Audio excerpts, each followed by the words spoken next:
Derrick Lewis TKOs Tallison Teixeira very quickly, but it came with controversy. A very confusing finish, honestly. Referees aren't usually put in that position to have to stop the fight where one of the fighters is going for a finish and the other one is standing up, but he's using the fence to stand up, right? He's grabbing onto it. But the referee, Jason Herzog, thought that was enough for him to stop the fight entirely. So after getting dropped and Derrick Lewis is landing some ground and pound shots, some of them were blocked, the man was climbing on the fence like he's Spider-Man, and it is logical to think that he would not have gotten to his feet if it wasn't for grabbing the fence, which will keep him in that position where Derrick Lewis is still throwing shots to finish the fight. So because of the way the fight was stopped, Tallison Teixeira was still in the fight. He did grab the fence, he was trying to grab wrist control after and spin around to face Derrick Lewis, but he never would have been there if it wasn't for grabbing the fence. And because of that, you could technically say that Tallison Teixeira did not intelligently defend himself. So originally I thought the fight was an early stoppage, but after thinking about it, you can't have fighters cheat to get out of finishing scenarios. Instead of grabbing the fence, imagine the fighter is poking the eye or low blowing to survive from getting TKO'd. Would that be different? Would that lean more towards a TKO win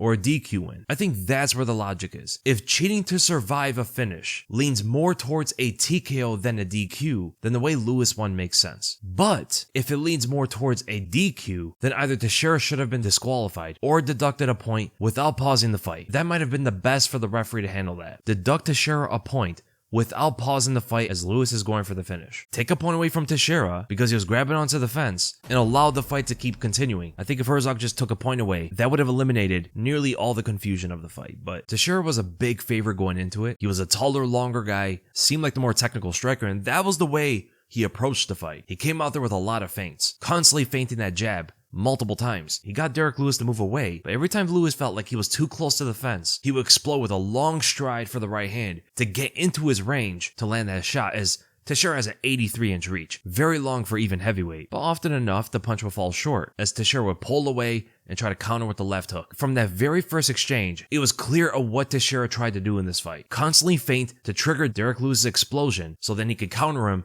with his longer reach. Very simple game plan, but his distance management didn't turn out to be the best, even with that long reach. But after that first exchange, he returns to the feints again, throwing that lead hand forward, putting Lewis on the back foot until he gets into the same position again. When Lewis feels like he backed away too much, he explodes once more, and it's not a Derrick Lewis fight without a hopping switch kick. Crazy he would try to head kick a 6'7" fighter, but eventually Lewis is gonna land one of those shots on these guys and put him out. There's no way he retires without a head kick knockout. With how much he throws that kick, one of these days he's gonna land that, but not on Tallison Teixeira. Teixeira blocks the kick and they get into another exchange. Teixeira throws a jab straight into the eye and Derrick Lewis is loading up on the right overhand. The distance management there was good from Teixeira and he was able to lean away from the overhand, getting Derrick Lewis to move away once more, but this time because he caused damage to the eye. You saw Derrick Lewis kept swiping at his own eye, trying to get his vision back, and Teixeira starts getting more pressuring with his footwork here, starts moving forward more quickly in an effort to create some space so he can clear his eye and get Teixeira to move away. Lewis throws forward a big feint with that long stride that usually means he's going to throw the right hand, and that puts Teixeira on the back foot momentarily. Because again, Teixeira's game plan is to counter Lewis, and that is the telegraph that he's going to throw a right hand.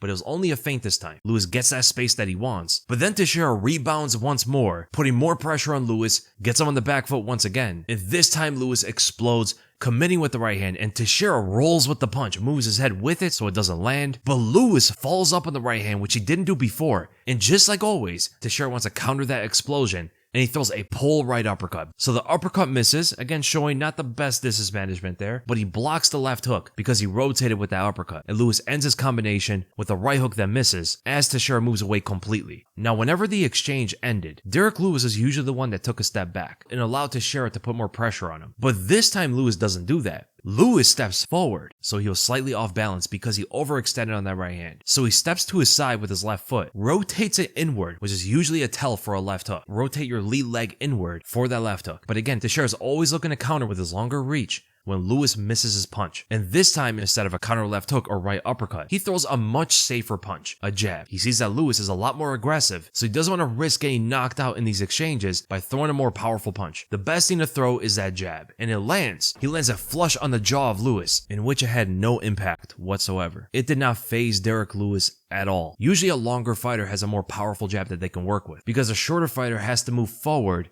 to get into their range, and sometimes they get intercepted by the longer fighter's jab. And that's what happened here with Derrick Lewis.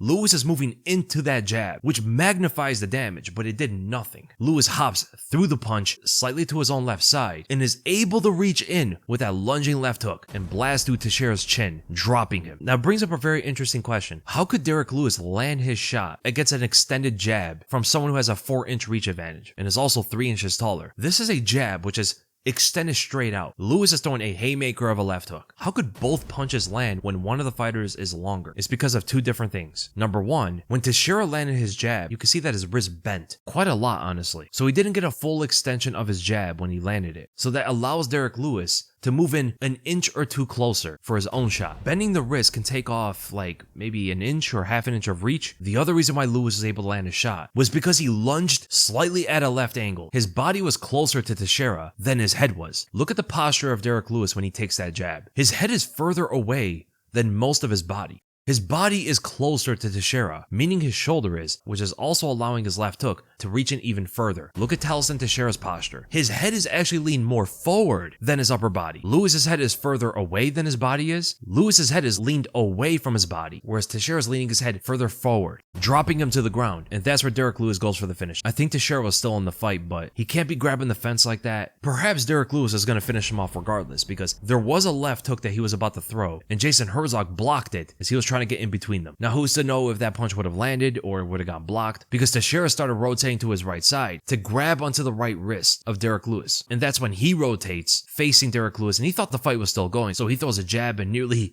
takes off Jason Herzog's head with it, but not to take away from Derrick Lewis's performance, because he was clearly winning the fight. We could speculate that he was going to finish it regardless, and to be fair to Tallison Teixeira, he was still in the fight. Derrick Lewis doesn't care though. He wants the fight to end as fast as possible, and he got it. Another knockout win for Derrick Lewis. Crazy celebration. He started shooting arrows at him. He probably thought that's Alex Pereira he just fought, but it's a good win for Derrick Lewis. Be another ranked fighter. Crazy enough, this was Teixeira's second UFC fight, and he main evented a fight night. He was ranked. It shows the state of the heavyweight division. Honestly, I don't think this was good for heavyweight, because Derrick Lewis is not going to be fighting for that much longer, but this could be a temporary setback for Teixeira. He can still get better after this, improve his skills, very similar to like when Sergey Pavlovich got dominated against Alistair Overeem before he went on that long win streak, or when Stipe Miocic got KO'd by Stefan Struve before he eventually became the heavyweight GOAT. Not to say Teixeira is going to be as good as Stipe or anything, but he can still get a lot better after this. This was only his second UFC fight, and he doesn't even have 10 total fights in his career. So hopefully Tallison Teixeira eventually becomes a new contender for Tom Aspinall to fight, because man, Tom is going to be running through this division very quickly. He's already ran through half of the top 10. And essentially that is the one fighter everybody wants to see get challenged in this division, because it doesn't look like he's going to. It looks like he's about to dominate everybody. He's already like half the way there. He beat half of the top 10. Insane, but great win for Derrick Lewis, and I hope you guys enjoyed the breakdown. If you guys did, make sure to give it a like, make sure to subscribe, hit the bell for notifications, and I'll see you guys in the next video.